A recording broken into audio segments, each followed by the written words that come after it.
Oh, rats! My ball went to the road! Hey, watch it! Move it, lady! I got places to be! What a great representation of the struggle that women face every day. Breaking news. It has been reported that Alvin Wills has been spotted in the local area. If seen, please report immediately. I gotta skedaddle! That man clearly had his knickers in a bunch! You truly are an inspiration to women all over the world. I'm such a fan. I think I should report some suspicious behavior on that man's part. Do what you do. I feel there's something unexplored about a woman that only women can explore. Okay, help should be on the way shortly. Hey, I heard you guys saw Al Capone. Give me the details so we can properly imitate Al Capone in our next airing of Amos and Andy. Is that the beautiful Helen Wills I see before me? Oh, she's with Georgia. Henry. Hey there, Alvin. How's it going? The show doing well? They paused my damn movie today to broadcast your show. What are you doing at the movies, Henry boy? Shouldn't you be down at the assembly line?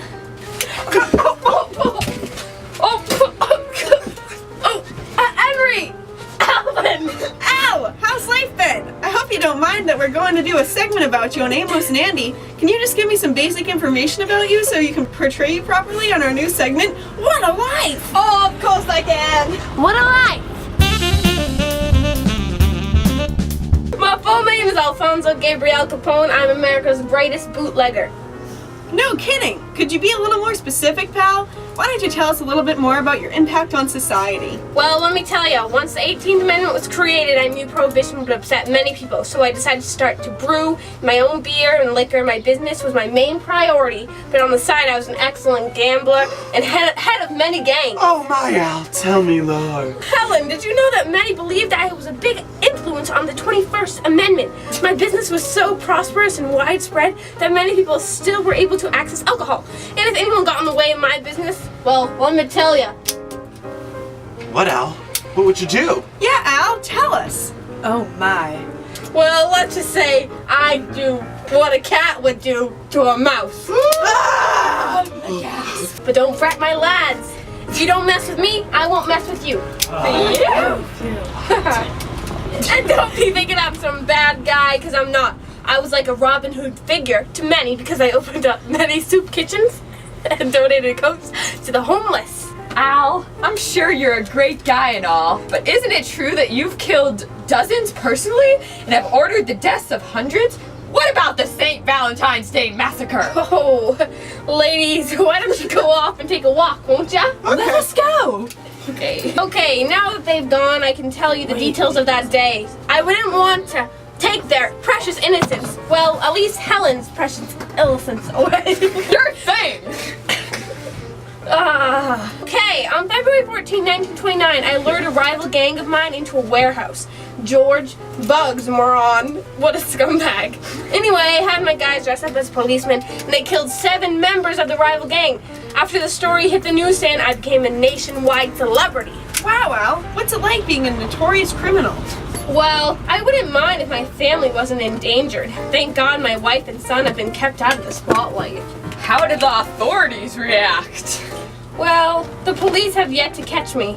I recently heard that they've been keeping a close eye on me, so I gotta watch out. Oh gosh, dang it! I gotta run! Ah, shoot, Al! I forgot earlier. Helen called the police on you. What? I thought she loved me! Run, Al, run! They're coming! No! Al Capone, you are under arrest for tax evasion! Not for the dozens of murders I committed? I say tax evasion! Get in the car, son! Okay, guys. When you think about me, just remember the great influence I had on this bustling nation. You can't forget my accomplishments and how they led to the rise of organized crime in America. I spoke up for the common man and when no one else would. Jesus H on the cross. Mary, save me! Bye, Al. We'll never forget you. Catch you on the flip side, Al. Oh, where's he going? He had family matters to tend to. His family? It's 2 police officers. Yeah. You're obviously lying. Interesting. You know, one day 7 years ago, I found myself saying to myself, I can't live where I want to. I can't go where I want to. I can't even say what I want to. I decided I was a very stupid fool to not at least paint as I wanted to. Georgia, are you okay? What do you mean by that? What a life! Well, as all of you may know, I am a painter. Well, actually, we didn't know that until now. So, tell us about yourself, Georgia. What subjects do you paint? I do not like to limit myself to one subject. Don't you basically only paint flowers? Well, I enjoy plant life, so I suppose you're half correct. Yes, I paint plants, for I am very greatly fascinated by them. However, people usually do not recognize my images as plants. Gee, that's amazing, Georgia. Why don't they recognize them? Well, I like to put my own flair on my paintings, you see. I will take a flower, for instance, and zoom in really close on it. This makes the flower nearly unrecognizable, but rest assured, it is still a flower. That's fantastic. Truly fascinating. Tell us a bit about your life and your impact on artists, perhaps? Well, I was born in Sun Prairie, Wisconsin on November 15th, 1887.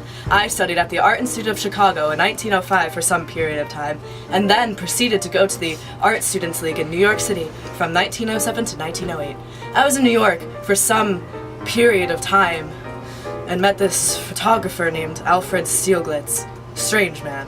However, he dedicated his life to try and support me and my artwork. Wow, that's some story there.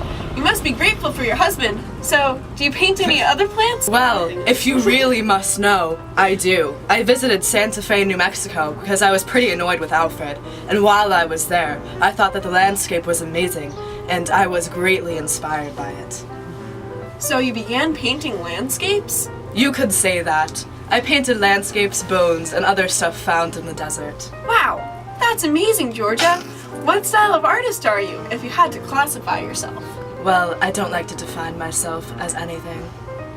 I'd say abstract. I really enjoy symbolism as well. I doubt anyone would enjoy that type of art. To me, it all seems a bit curious. Are you questioning my abilities? No. Well, I'll have you know, Henry, that my paintings are wildly successful. People love my use of vivid color and detail, and some may say that I'm even a great inspiration for other artists. That's wonderful! I'd like to think so, at least. People really enjoy my uniqueness and how I had a sense of, sensuality to my pieces. Yep, not really gonna inquire about that one. Well, Georgia, would you like to hear some about me? Not at all! Well, I know I would. What a life! Well, kids, I was born on September 10th, 1907 in Mississippi. You all obviously know that I'm on the show Amos and Andy. I play Amos the cab driver. What's it like to be on such a famous show? Well, I hope I'm an inspiration to many. I'm able to relate to not only black people, but white people as well. Amos and Andy is the most popular radio show on the air. Whatever do you mean? Well, the show makes sure to include problems that everyone can relate to, such as financial difficulties, relationship problems, and the rapid unemployment that is taking over this decade. But there are so many racial slurs in the show. How do African Americans not get offended? Well, I have an inkling that the National Association for the Advancement of Colored People is going to bring up a lawsuit that will cancel my show. But because my show is so relatable in such a comedic fashion, many people love it. What do you mean comedic? Well, the way we do things on the show is to make things funny, to make things easier to relate to. Why would the show be considered controversial? Well, the show was created by 2 white men, so because it depicts an all-black cast and brings up racial slurs, some people find it offensive. Luckily, the show was able to advance the popularity of entertainment and the sale of radios during the time. They paused my movie for you. Yes, they commonly pause movies to broadcast my 15-minute show, and they also play it over telecoms in department stores. I'm truly lucky. I'm jealous of your social acceptance. Now, Helen, tell me about yourself. As you know, I am your biggest fan. Oh, Georgia, you are too sweet, my dear. Well, what do you want to know? Tell us about your recent success at Wimbledon. Ford, don't get too ahead of yourself. I want to know everything from the beginning to the end of her life. Well, you know what they say, Georgia. No, I don't. Me neither. What a life! Anyways, I was always expected to excel both academically and athletically when I was a kid. After being tutored by my mother for many years, I graduated at the top-ranked Anna Head School in Berkeley, where I became Phi Beta Kappa because of my academic excellence. Wow, that sounds so impressive. Oh, thank you, Georgia. As I was saying, prior to my graduation, I joined the Berkeley Tennis Club, a very prestigious club at the time. My coach, William Fuller, told me that I had an unparalleled ability to shut out the world and focus strictly on the game.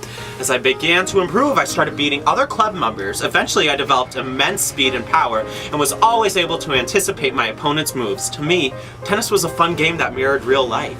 I won the California Women's Championship in 1921 and also won the National Girls Championship in 1922. Helen, that's amazing, but I thought sports were only for men. Henry, how dare you! We are in the 1920s, a period of social and moral advance. Us women are as best, if not better, than you men. I defy the notion that only men are superior in sports, clearly exhibited by my many wins. How did you get so good, Helen? Well, Alvin, with the advancement of technology these days, I've had more leisurely time to practice the game.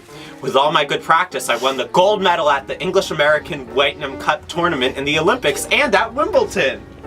Helen, you are truly an inspiration and role model to many young women. Go feminism. Yeah! Georgia, I believe all of us women have contributed to the rise of feminism. You know, I've had quite the influence on the attire worn by female tennis players. Previously, the sportswear was floor-length skirts with tights. I've changed it to knee-length, white pleated skirts and a white visor. This trend is starting to become very popular. Helen, that's great!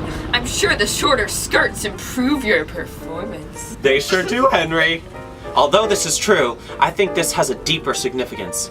Women are starting to be held to different standards. It is becoming more acceptable for us to show our skin and dress less conservatively. I think that the 20s have been the best years for women. Henry, could you tell us about your life for our segment? What a life! Henry, will you tell me about the automobile you created?